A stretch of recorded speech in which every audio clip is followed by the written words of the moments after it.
नमस्कार, माझं नाव श्रीकांत यशवंत दिवरे, पोलीस अधीक्षक धुळे जिल्हा।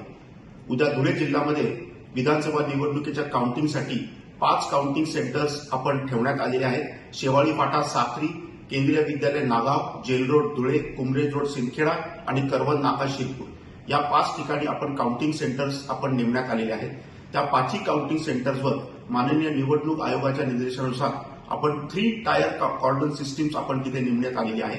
त्याच्यापैकी इनर कॉर्डन जो आहे तो पॅरामिलिटरी फोर्सचा राहणार आहे, मिडिल कॉर्नर जो आहे तो एसआरपीएफचा राहणार आहे आणि आउटर कॉर्डन जो आहे तो लोकल पोलिसांचा राहणार आहे। याद्वारे सगळ्यांना सूचित करण्यात येते की प्रशासनाने ज्या ज्या लोकांना पासेस दिलेले आहेत त्याच्यामध्ये मीडिया असेल किंवा पोलिंग एजंट्स असतील त्यांनाच त्या ठिकाणी एंट्री दिली जाईल। त्यांना पहिल्याच कॉर्डनमध्ये चेकिंग केलं जाईल। आपल्याला हेही कळवण्यात येतं की काउंटिंग सेंटरच्या आतमध्ये कोणताही मोबाईल फोन नेणे अलाउड नाहीये। त्याच्यामुळे मोबाईल फोन, कुठलेही मॅच बॉक्स, लायटर अथवा धार्मिक विधीचे सामान, हातोडा इत्यादी कोणत्याही परिस्थितीमध्ये आपल्याला अलाउड केलं जाणार नाही आणि आपण ते आणू देखील नाही।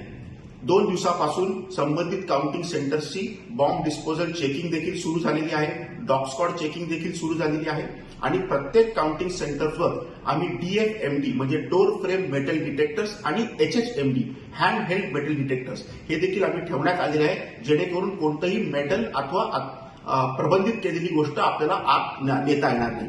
सगळ्यांना ह्याद्वारे आवाहन करण्यात येत आहे की कोणत्याही विजयी उमेदवाराने आपली विजयी मिरवणूक काढण्यात येऊ नये, त्याकरिता प्रशासनाकडून परमिशन दिली जाणार नाही।